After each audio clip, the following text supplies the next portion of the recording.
it's your external environment that's controlling how you think and feel. Because you have a neurological network in your brain for every person you know, every place that you go, everything that you own, everything that you do. When you react to someone or something in your life, you have a choice. That when an event changes how you feel, there's a chemical change that's taking place in your body.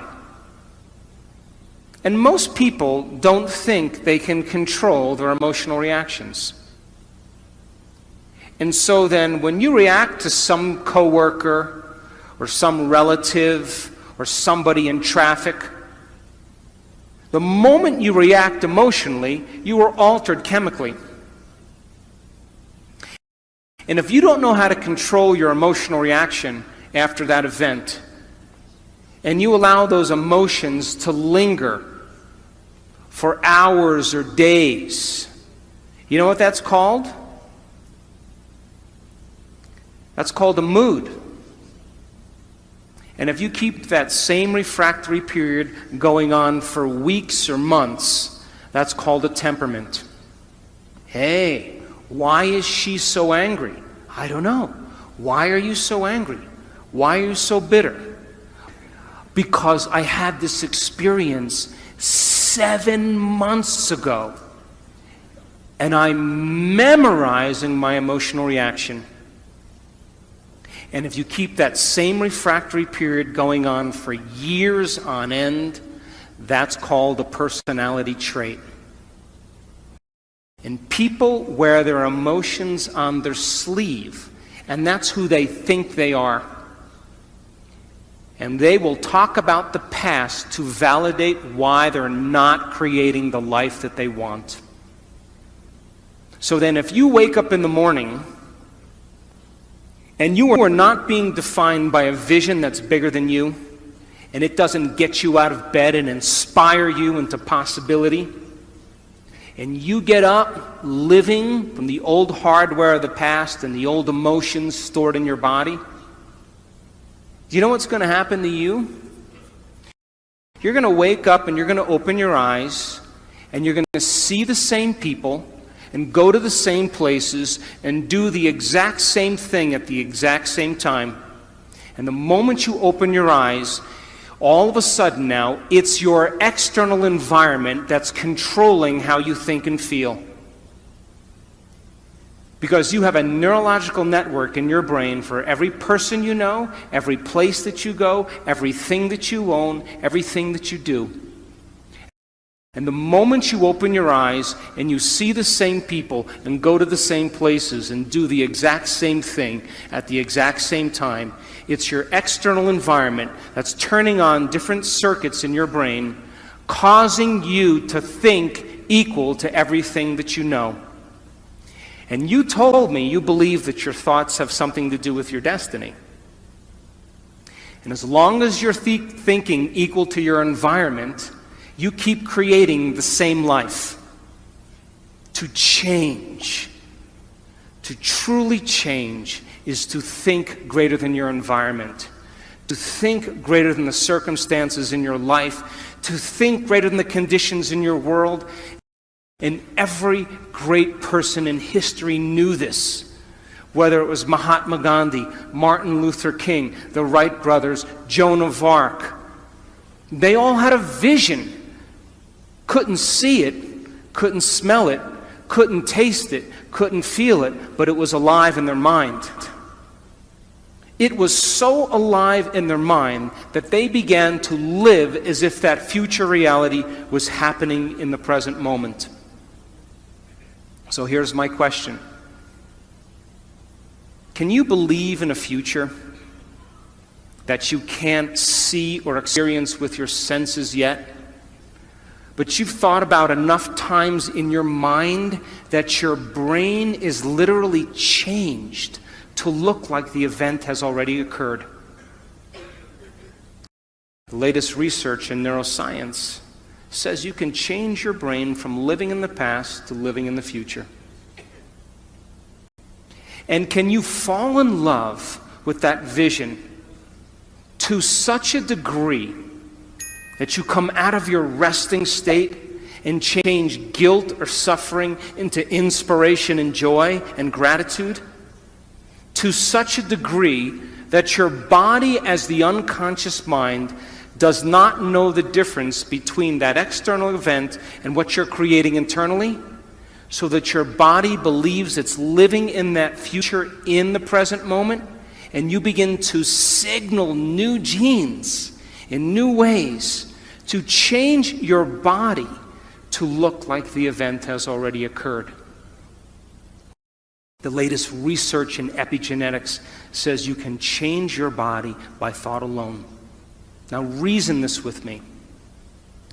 If there's physical evidence in your brain and body to look like the event has already occurred, your brain and body are no longer living in the past, they're living in the future.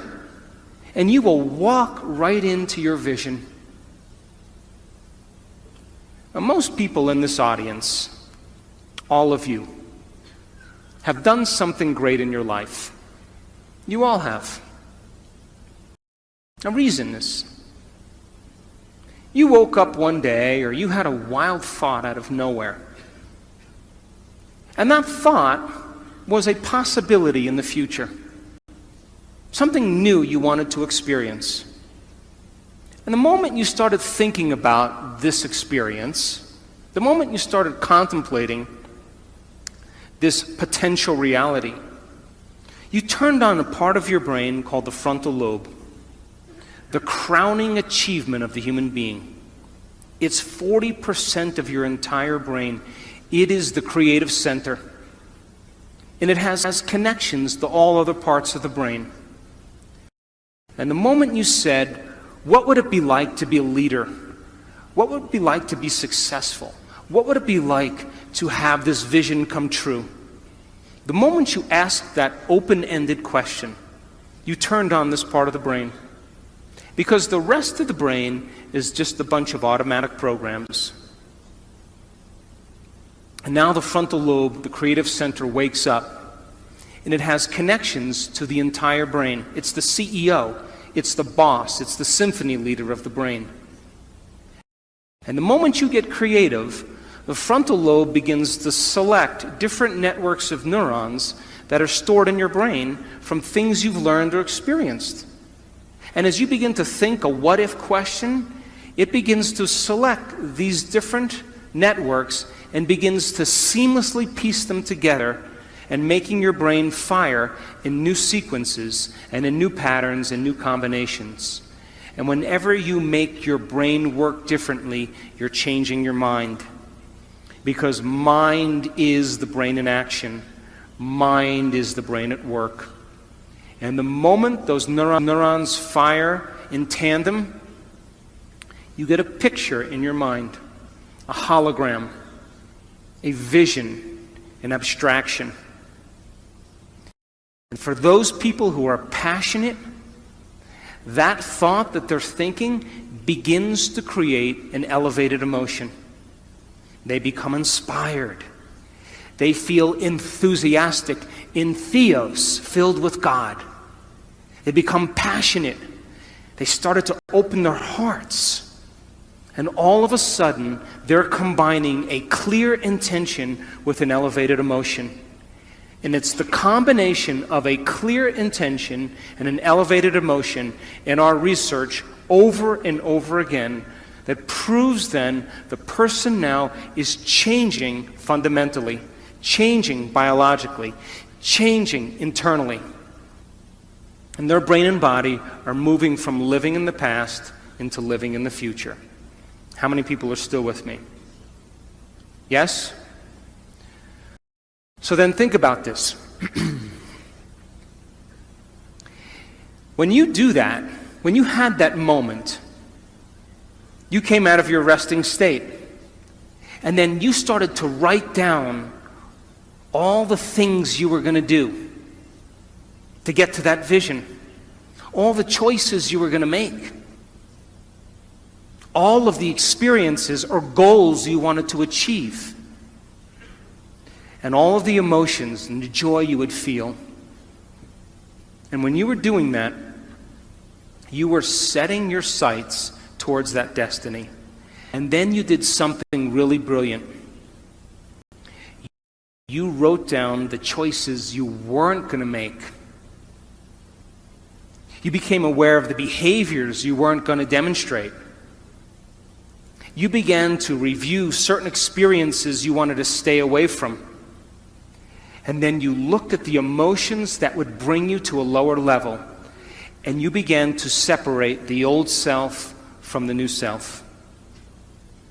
And when you begin to do that, and you're observing the old self, it means you're no longer the program. Now you're the consciousness observing the program. And that's when you begin to objectify your subjective self.